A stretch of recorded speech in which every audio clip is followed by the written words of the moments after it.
Hello students, आज हम पढ़ेंगे ग्रोस स्ट्रक्चर या vibrational structure of electronic band system in emission.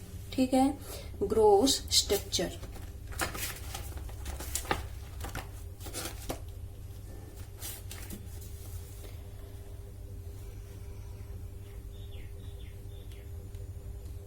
Gross structure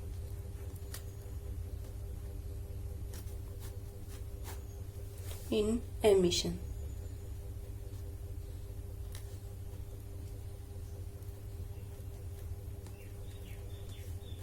ये इसको हम क्या कह सकते हैं भाई, vibrational structure of electronic band system. ठीक है, अब देखो, अभी आपने एक बात पढ़ी, क्या स्पेक्ट्रम में इलेक्ट्रॉनिक स्पेक्ट्रम की बात करते हैं या इलेक्ट्रॉनिक ट्रांजिशन की बात करते हैं, तो इस केस में क्या होते हैं भाई, उसके अंदर वाइब्रेशनल लेवल्स होते हैं, वाइब्रेशनल के अंदर रोटेशनल लेवल्स होते हैं। तो सबके ट्रांजिशन इन्वॉल्व होते हैं इलेक्ट्रॉनिक ट्रांजिशन की बात करें तो हम। ठीक है, तो उसके कोरस्पॉन्डिंग एक इलेक्ट्रॉनिक ट्रांजिशन कैसे दिया जाएगा भाई, इलेक्ट्रॉनिक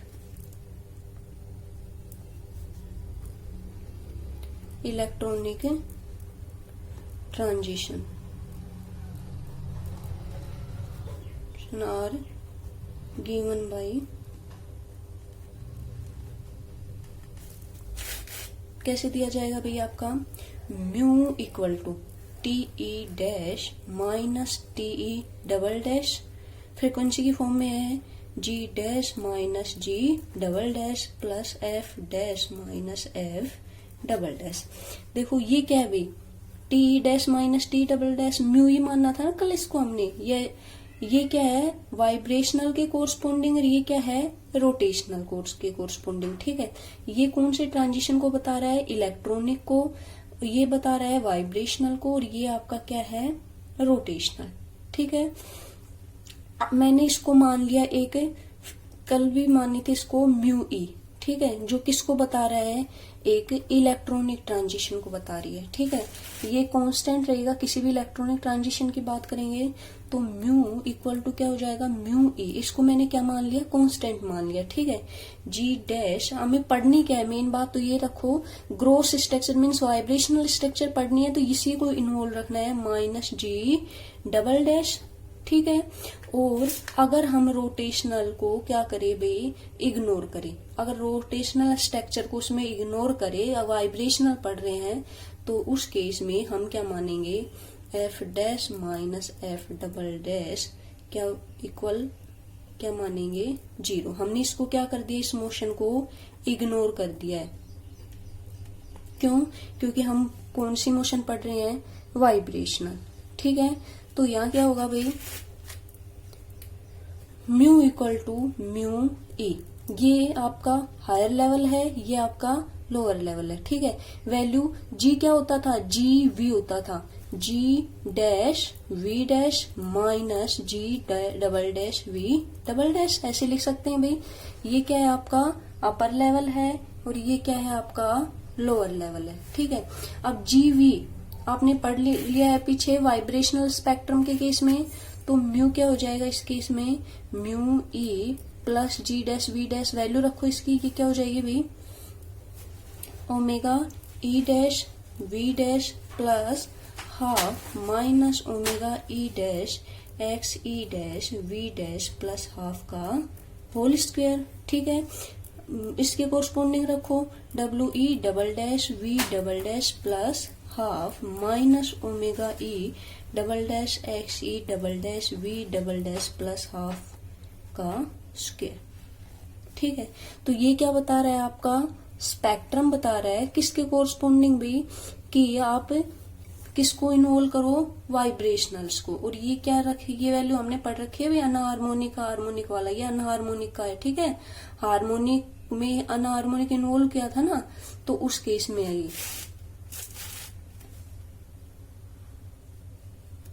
ठीक है, अब इसको क्या कर लेंगे, हम सोल्व कर लेंगे भी, जैसे जैसे रिक्वायरमेंट है। सिलेक्शन रूल क्या होते थे इसके लिए, वाइब्रेशनल के लिए डेल्टा वी इक्वल टू क्या होता था, अनरेस्ट्रिक्टेड।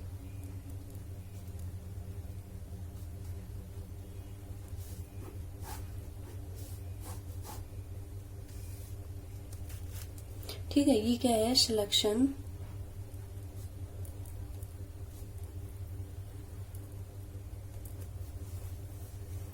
ठीक है। अब देखो, अब हमने क्या बनाना है, इसका स्पेक्ट्रम ड्रा करना है। ठीक है, देखो एमिशन क्या किसकी बात कर रहे हैं हम सॉरी, एमिशन स्पेक्ट्रम की बात कर रहे हैं, तो हम क्या बनाएंगे, एमिशन स्पेक्ट्रम बनाएंगे। क्या होंगे, आपकी लोअर स्टेट्स होंगी और आपकी हायर स्टेट्स होंगी। ठीक है भाई, तो लोअर वाइब्रेशनल स्टेट्स बनाएंगे पहले,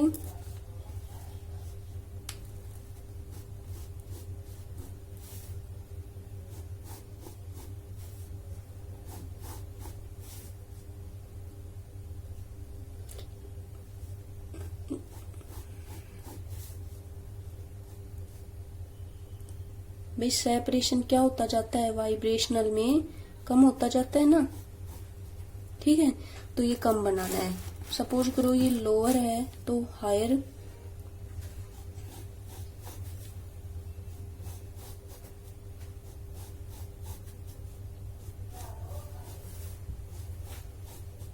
ये क्या हो जाएगी आपकी V डैश और ये हो जाएगी V डबल डैश। 0 1 2 3 4, 0 1 2 3 और बना लो और 4। ठीक है भाई, ये है आपका वाइब्रेशनल लेवल्स। हमें पता है सिलेक्शन रूल डेल्टा V क्या होता है, अनरेस्ट्रिक्टेड 0 +-1 +-2 कुछ भी हो सकता है इसके लिए। ठीक है, देखो बना लो स्पेक्ट्रम। सबसे पहले किसके, सॉरी भाई यहाँ से लिखे 1 1 2 3 4 और 5। ठीक है, बना लो 0 to 0। पहले डेल V इक्वल टू 0 वाले, ये एमिशन को शो करता है नीचे एरो। ठीक है, ये 0 to 0, ये आपका 1 to 1, ये 2 to सॉरी ये यहाँ आएगा। ठीक है, 2 to 2, 3 to 3 to 3। ठीक है, तो यहाँ डेल V क्या हो गया आपका 0। ठीक है, अब हमें बनाने हैं +1 -1 भाई +2 ये। ठीक है, किधर भी बना लो, यहाँ अगर हम सपोज करो +1 के बनाते हैं तो +1 के लिए क्या चाहिए, देखो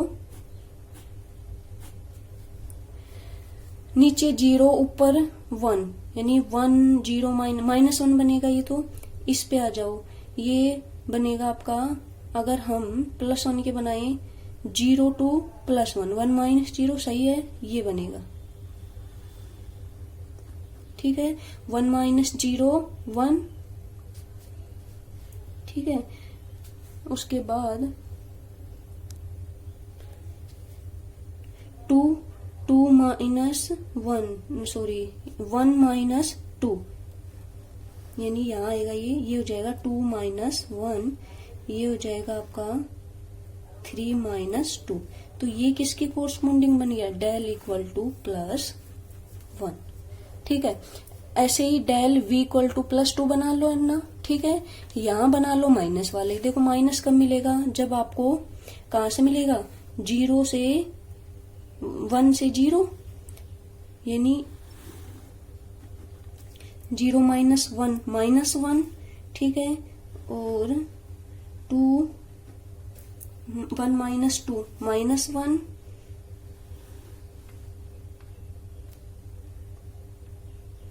2 - 3, ये क्या दे रहा है, डेल V इक्वल टू -1। ठीक है, ऐसे ही आप यहाँ डेल V -2 के बना सकते हो और यहाँ डेल V इक्वल टू +2 के बना सकते हो। ठीक है भाई, ये क्या है आपकी लोअर इलेक्ट्रॉनिक स्टेट।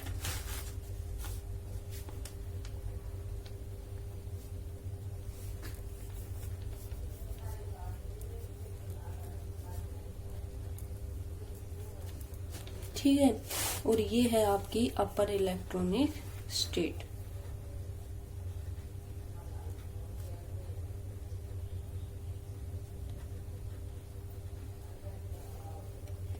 ठीक है। इसमें ये क्या है, ट्रांजिशंस है। अब देखो इनमें जो गैप है, यानी फर्स्ट ट्रांजिशन होगा 0 to 1, वो क्या से डेल जी से ये डिनोट किया गया है भाई, ये कोई अलग से नहीं है, आप किसी से भी डिनोट करते हो। ये फर्स्ट जब आपका दो के बीच सेपरेशन निकालते हैं, यानी फर्स्ट G1 माइनस जी नोट, ठीक है, G1 माइनस जी नोट यानी G डबल डैश, ठीक है, माइनस G डबल डैश 0, तो उसका जो सेपरेशन है उसको हम डिनोट करते हैं डेल जी हाफ से। ये आगे आएगा जब हम इसका न्यूमेरिकल पोर्शन पढ़ेंगे।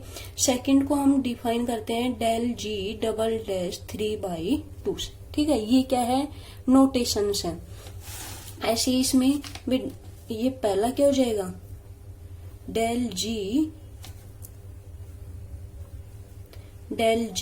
डैश हाफ, और ये क्या हो जाएगा, डेल जी डैश 3/2,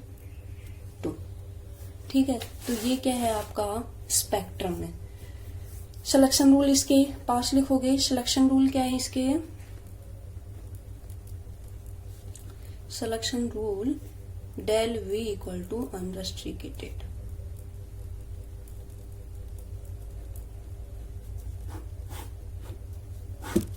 ठीक है भाई। इसका मतलब क्या है भाई, लोअर इलेक्ट्रॉनिक स्टेट और अपर इलेक्ट्रॉनिक स्टेट की बात करें तो सारे ट्रांजिशन क्या है, पॉसिबल है, क्योंकि डेल V इक्वल टू 0 +-1 +-2 सारे पॉसिबल है, ठीक है भाई। तो यहाँ के ट्रांजिशन से हमें स्पेक्ट्रम मिलता है, इसका मैथमेटिकल एक्सप्रेशन है।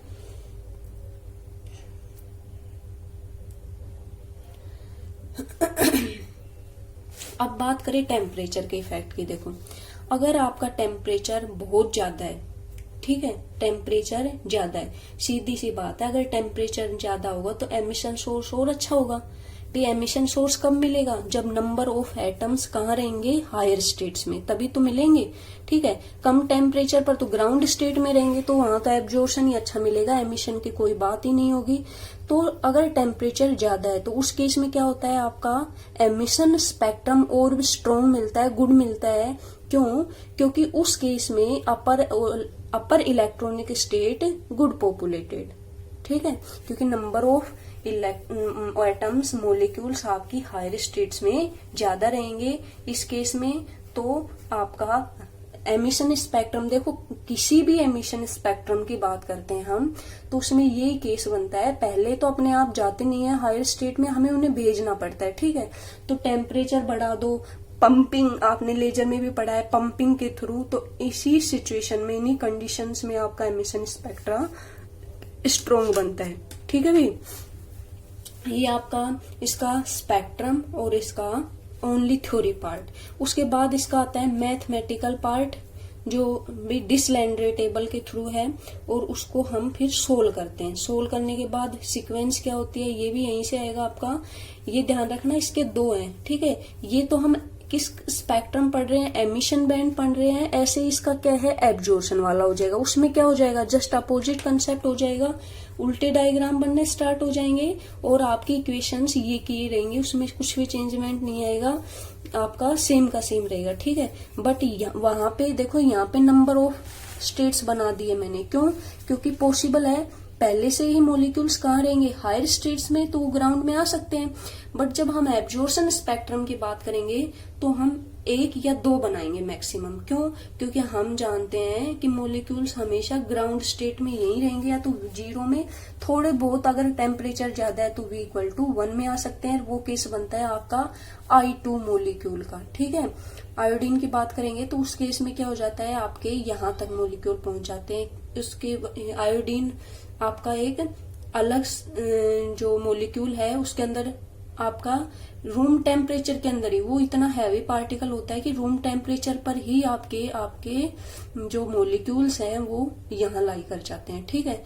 तो वहां पे 2 लाइन एग्जिस्ट, अदरवाइज यहाँ पे मोस्ट ऑफ मॉलिक्यूल कहाँ रहते हैं, यहाँ रहते हैं ग्राउंड स्टेट में। तो आपकी ये वाली स्टेट बनती है, ठीक है। तो एब्जॉर्प्शन वाला मैं एक बार बता दूंगी, वैसे आप भी पढ़ सकते हो, उसमें एक ही लेवल एग्जिस्ट करेगा और ये नंबर ऑफ रहेंगे, क्योंकि उन्हें हमें भेजना होगा ना पहले से ही हायर स्टेट्स में, ठीक है। और उसके कोरस्पोंडिंग क्या होंगे, आपके ट्रांजिशंस होंगे, तो ये है आपका इलेक्ट्रॉनिक स्पेक्ट्रा किसके केस में भी, ग्रोस स्पेक्ट्रा वाइब्रेशनल के केस में, ठीक है। वाइब्रेशंस को मेन रखा गया है इसमें।